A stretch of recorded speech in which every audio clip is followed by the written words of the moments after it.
Our energy crisis continues. Whatever your view, you'll at least know that it's very complicated. We've mothballed tens of thousands of megawatts of coal generation. We've forced plenty of gas generation to close down too, and we've spent $50, $60 billion, maybe more, on renewables, with plenty more spending on renewables to come. But the renewable energy isn't there when we need it.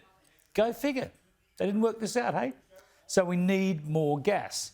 But most of that is sold overseas, and we've blocked countless gas projects because the greenies hate them, and so on and so on and so on. It's energy self-harm, as you know, and we'll be dealing with this self-imposed crisis for many years to come.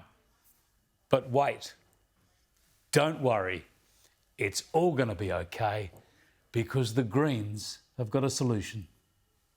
Inflation is soaring, power bills are going through the roof. The government must freeze electricity bills and make the greedy energy corporations pay for it. It's so easy, isn't it? Nobody pays any more for their power, and we just grab some money from those greedy energy companies. Problem solved.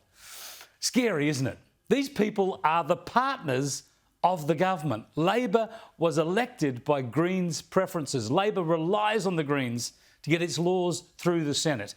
And that's their thinking, using the term rather loosely. And they reckon they can fix it all by grabbing money from the evil fossil fuel companies and handing it to the people.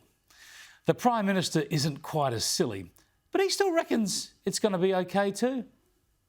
We know that people and businesses need for some of this pressure to be taken off, and we're working through the issues. There'll be discussion again next week at our Cabinet, and that is what the Treasurer is doing, working with our Energy Minister, Chris Bowen, our Resources Minister, Madeleine King, our Minister for Industry and Manufacturing, Ed Husic, are all working to make sure that we get an appropriate outcome. We want this to be cooperative, but that shouldn't be read as we're not prepared to take action if the energy suppliers are not prepared to cooperate here. Be afraid, people. Be very afraid. They're all working, hey? Well, the Climate and Energy Minister's on his way to Egypt to try and help save the planet. He's an energy minister on a crusade to save the planet. The Industry Minister has attacked the gas companies over a so-called glut of greed, and his Resources Minister says she's worked out a cooperative deal with those same companies. What we've got is a lot of hot air, but not enough gas, which is kind of apt because Labor and the Greens have spent years telling us what horrible, planet-destroying stuff that this gas actually is. Only now they want the people producing this toxic stuff to give us more of it, and cheaper. Give me a break.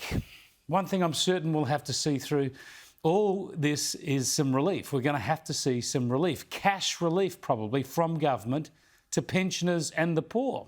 This is going to be terrible for the budget and for economic management and for the fight against inflation, I reckon. But unless Labor helps out people on fixed incomes in coming months, many might face a summer choice of choosing between either keeping cool or being able to eat.